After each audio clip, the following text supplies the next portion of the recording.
तरफ से दुश्मन लोग इस देश में ये जहर उगलते हैं कि जो मंदिर है, जो तीर्थ है, जो हमारी परंपराएं हैं, जिसके कारण से भारतीय संस्कृति अभी तक जीवित है, वो ग्रंथों से, शास्त्रों से, उपदेशकों के उपदेश और प्रवचनों से जीवित नहीं है। वो हमारे देश की बिना पढ़ी लिखी अनपढ़ माताओं के संकल्प से जीवित है, जो कितनी भी ठंड होगी मंदिर जाएंगी, बड़ा मंगल होगा, सारे घर की डांट खाकर भी वो चली जाएंगी। कितना भी कड़कड़ाता जाड़ा होगा, वो गंगा में गोता लगाकर आएंगी। कितनी भी तबीयत खराब होगी, एकादशी का व्रत करेंगी, शिवरात्रि का पूजन और व्रत करेंगी, भगवान शिव का अभिषेक करेंगी। तो ये जो हिंदू धर्म अनेक प्रकार के आक्रमणों को सहता हुआ, मंदिरों को शिखर ढहा दिए गए, मंदिर उजाड़ दिए गए, तीर्थों में मांस बखेर दिया गया, गायों की हत्याएं कर दी गई, ब्राह्मणों के जनेऊ उतार दिए गए, यज्ञशालाओं को फोड़ दिया गया। ये सब होने के बाद भी इस देश का हिंदू और हिंदुत्व का स्वाभिमान, जो भी धर्म है, कर्म है, संस्कृति है, हिंदू के नाम पर जो भी इस देश में आज बचा है और दिखाई दे रहा है, वो केवल मंदिरों के कारण से, तीर्थों के कारण से है, ये कर्मकांड के ही कारण से। एक भी हिंदू कभी पत्थर की पूजा नहीं करता। ये गलतफहमी है जिनको, उन्हें दूर करनी चाहिए। कोई हिंदू किसी पेड़ की पूजा नहीं करता है। प्रकृति की हिंदू रक्षा तो करता है। हम तुलसी पेड़ की पूजा नहीं करते, हम तुलसी मैया की पूजा करते हैं। हम बट वृक्ष की पूजा नहीं करते, हम शंकर भगवान की पूजा करते हैं। हम पीपल के पेड़ की पूजा नहीं करते, विष्णु भगवान की पूजा करते हैं। हम गंगा नदी में नहाने नहीं जाते, गंगा मैया की गोद में गोता लगाने के लिए जाते हैं। शंकर जी के पत्थर के रूप में हम जल नहीं चढ़ाने जाते, भगवान शिव के ऊपर जल चढ़ाने के लिए जाते हैं। पत्थर की हम पूजा नहीं करते कभी भी। कोई हिंदू पत्थर की पूजा नहीं करता। हाँ, जिनको उनमें भगवान का दर्शन नहीं हो रहा है, उनकी आंखें पत्थर की है, उनको अपना इलाज कराना चाहिए, उनको अपनी चिकित्सा करनी चाहिए। हमको पत्थर नहीं दिखाई देता। और आप जितने यहाँ बंधु बहने बैठे, आप अपना अनुभव याद करिए। जैसे ही आप मंदिर के गर्भगृह के पास पहुंचते हैं और जैसे ही उस देवता का दर्शन करते हैं, तुरंत आपकी आंख बंद हो जाती है, बिना कुछ कहे पत्थर की मूर्ति गायब हो जाती है, भगवान का दर्शन आपको होने लगता है। हम पत्थर का दर्शन करते ही नहीं, हम पत्थर का दर्शन करने जाते ही नहीं है। किसी भी मंदिर में आप जाइए, आप खुली आंख से कभी दर्शन नहीं कर सकते। आपके जाते ही दो काम होते हैं, हाथ जुड़ते हैं, आंख बंद होती है और सिर झुक जाता है। हमने मूर्ति पत्थर कहाँ देखा? अगर पत्थर की मूर्ति के ही हम पूजन और दर्शन करते, तो जहाँ पत्थर की मूर्तियां बनी खड़ी रहती है शोरूम में, वहां जाकर कोई हाथ जोड़ते देखा है आपने? वहां कोई वंदना करते देखा है आपने? माथा टेकते देखा है आपने? जब शोरूम में खड़ी है, वो पत्थर की मूर्ति है, और जब प्राण प्रतिष्ठा होकर हमारे मंदिर में आ गई, वो हमारे लिए भगवान है। अब तुम जो चाहो तो मानो, हमको कोई जरूरत नहीं। इसलिए बहुत बड़ा उपकार है। जब आप इस रथ का दर्शन करने आएंगे, तो ये रथ सीमेंट से बना है कि पत्थर से है, कि कितने दिन में बना था, कितना रुपया लगा था, ये महत्व का बात नहीं ना। आपको ये याद आएगा, इस रथ को देखते ही आपको लंका का रणांगण दिखाई देने लगेगा और भगवान राम रावण के ऊपर तीर चलाते हुए दिखाई देंगे। ये धर्म है। इसलिए इन बेकार की बातों में कभी तर्क भी मत दीजिए। आजकल घी भी खाने को नहीं मिलता, इतनी अपने अंदर दिमाग नहीं है। इन लोगों को समझाने से कोई फायदा नहीं है, ये समझने को तैयार नहीं है। और ऐसे लोग ही बहस और शास्त्रार्थ करते हैं जिनकी घर में दो कौड़ी की इज्जत नहीं है, घर का कोई सदस्य जिनसे बात करने को तैयार नहीं है, इसलिए आपका सिर खाने के लिए पकड़ लेते कि ये बताओ पत्थर कैसे भगवान हो गया, ये मक्खी क्यों नहीं उड़ा पा रहा है, ये कुत्ता इनका मुंह क्यों चाट रहा है, ये बोलते क्यों नहीं है।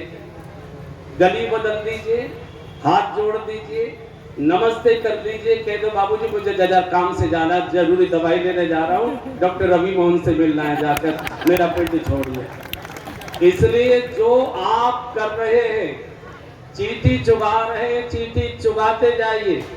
सूर्य को अर्घ दे रहे हैं, सूर्य को अर्घ देते जाइए। तुलसी को दीप दान कर रहे हैं, आरती कर रहे हैं, दीप दान करते जाइए। जो भी अपने घर में ठाकुर जी जिस रूप में बैठे हैं, जो भी हाथ जोड़कर माथा टेक कर पाठ करते हैं, प्रणाम करते, ये करते जाइए, करते जाइए। विश्वासो फलदायक, विश्वास के साथ जिन्होंने भी इस क्रिया को किए हैं, उन सबको इन्हीं पेड़ों से, इन्हीं नदियों से, इन्हीं मूर्तियों से साक्षात भगवान का दर्शन हुआ है। चाहे वो मीरा हो, चाहे वो जनाबाई हो, चाहे वो कर्माबाई हो, जितने भी महापुरुष हुए जिन्होंने भगवान का दर्शन किया है। अरे महाराष्ट्र के भक्त बिना पढ़ी लिखी कर्माबाई छोटी जाति की थी, नामदेव जी से जाकर रोई, बाबा मैं तो पढ़ी लिखी नहीं हूँ, मुझे तो पाठ पूजा आता नहीं है, मैं कैसे भगवान का भजन करूं। पूछा क्या करती हो तुम? बोले गोबर बीन कर लाती हूँ, कटरे पाती हूँ और पेट में 8वें दिन बेचकर किसी से गुजारा करती हूँ। बोला अच्छा, जब तू गोबर बीने तो बिठल बिठल बोलती रहा कर, जब तू गोबर साने तो बिठल बिठल करके गोबर सानती रहे, जब कंडे पाते तो बिठल बिठल करके कंडे पातती रहे, और जब बाजार में बेचने जाए सिर पर डलिया रख के कंडों की तो बिट्ठल बिट्ठल करके ही बेचने चली जा, तुझे बिट्ठल भगवान का दर्शन होगा। परिणाम क्या हुआ? ये बूढ़ी हो गई। भगवान बिट्ठल नाथ तेरे 14 साल के बच्चे का रूप बनाकर इसके पीछे खेतों में आने लगे। माँ यहाँ पेड़ के नीचे बैठ जा, बहुत दूर दूर तक गोबर पड़ा है, तेरे बस की बात नहीं है। भगवान उसका गोबर बीन कर लाते, उसके टोकरे में भरते, फिर कहता माँ बहुत भारी हो गया, तू नहीं ले जा पाएगी, मेरे सिर पर रख दे। बोले बेटा तू कैसे ले जाएगा? बोले मुझे भार ढोने की बचपन से आदत है। अनन्याश्चिन्तयन्तो मां ये जना पर्युपासते तेषां नित्या भुक्ता नाम योगक्षेम वहाम्यहम्। भक्तों के भार को ढोने की मुझे बड़ी आदत है। तो जनाबाई के एक दिन आंख से आंसू आ गए। बोले बेटा तू मेरे पास क्यों आ जाता है, तेरी माँ नहीं मना करती? तो भगवान रोने लगे, लिपट गए जनाबाई से। बोले माँ मेरी माँ तो बहुत बचपन में मुझे छोड़कर चली गई, तू मुझे मेरी माँ जैसी लगती है, मेरा मन लगता है तेरे पास। परिणाम क्या हुआ? 8वें दिन पैंठ लगती थी, आगे से पैंठ लगती है गांव में, उसी में कंडे बेचे जाते थे। तो महिलाओं में हमारे ब्रज में बहुत होता है, यहाँ की बात मालूम नहीं, यहाँ की माताएं बड़ी सभ्य है। ब्रज में कंडा चोरी पर ही महिलाओं में लड़ाई होती है, इसने मेरे कंडे चुरा लिए, इसने मेरे कंडे चुरा लिए। तो पैंठ वाले दिन उसके पड़ोसी ने कंडे चुरा लिए। अब जब ये कंडे लेने गई तो चिल्लाने लगी, गालियां देने लगी, ये तो मेरा 8 दिन की रोटी रोजी थी, कौन ले गया, सत्यानाश, ये हो जाए वो हो जाए। गांव के प्रधान आ गए, मुखिया आ गए, क्या बात है देवी, क्यों गाली क्यों दे रही? बोले मेरे कोई कंडे चुरा कर ले गया। और 8 दिन के बाद फिर पैंठ लगी कि मैं 8 दिन तक क्या खाऊंगी, ठाकुर को कैसे भोग लगाऊंगी, मेरे कंडे दिलवाओ। संयोग से उस दिन कबीर दास भी वहां पहुंचे। संयोग से कुछ महाराष्ट्र के भक्त एक बार काशी दर्शन करने आए, उन्होंने जनाबाई के बारे में बताया कि उसके कंडे भी विठल विठल का कीर्तन करते। तो कबीर दास जी ने सोचा कि क्या कंडे कीर्तन कर सकते? योग मार्ग से कबीर दास पंढरपुर आते हैं और पूछते पूछते वहां पहुंच गए जब जनाबाई के झगड़ा हो रहा था, भीड़ लगी थी। प्रधान समझा रहा था, प्रधान ने कहा देवी कंडे सबके एक से होते हैं, तुम्हारे कैसे पहचाने तुम्हारे कंडे हैं? बोले मेरे कंडों की पहचान है।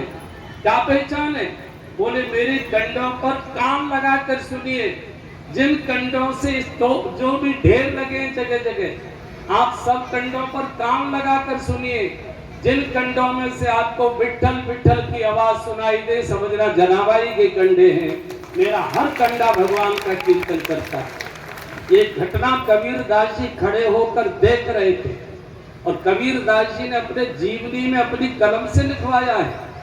वो तो पढ़े लिखे नहीं थे, बेटे से लिखवाया, बेटा लिखो ये कि मैंने स्वयं एक कंडा उठाकर कान पर लगाया तो कंडे में से विठ्ठल विठ्ठल के कीर्तन की आवाज